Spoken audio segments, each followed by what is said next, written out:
I rise to make a contribution to this petition sponsored by my colleague David Ettershank.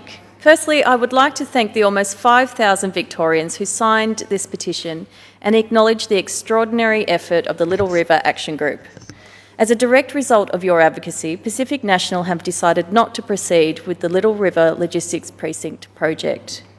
The way that your community came together to protest, to form an action group and to spread your story across Victoria was so impressive. It was a testament to how seriously you understood the harms of this proposed development on your community. I would also like to congratulate my colleague David Ettershank and his team on their involvement with this incredibly successful campaign. As both your colleague and your neighbour here in Parliament, I got to see and hear about your advocacy right from the start. Your passion was clear, as was your determination to elevate the voices of the Little River community.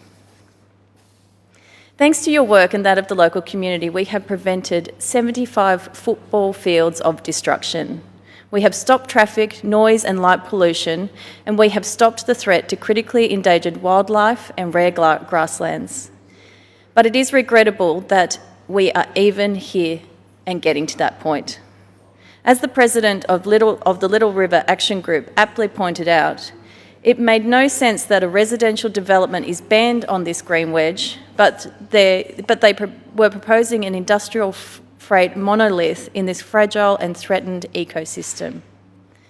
These wedges were put aside for a reason: to keep the city's air clean and buffer Western Victoria's farmland from contaminants.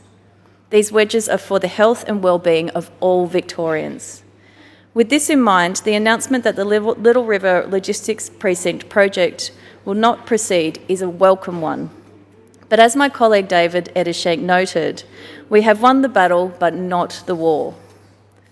As it stands, this land will be land banked indefinitely until Pacific National decides on a future development. So we are stuck here in a limbo.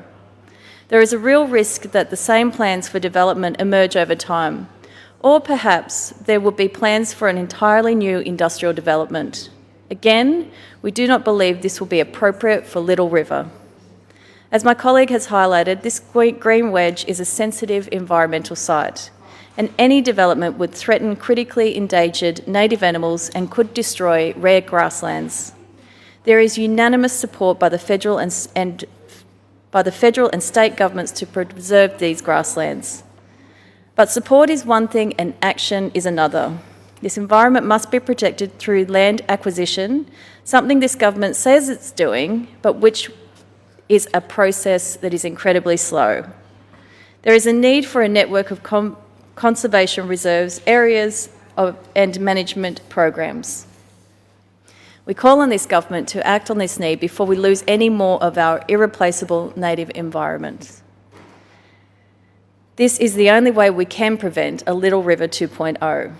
I would like to conclude by again thanking the people of Little River and all those across Victoria who made their voices heard and prevented this development. When a community acts, they can make change. Thank you.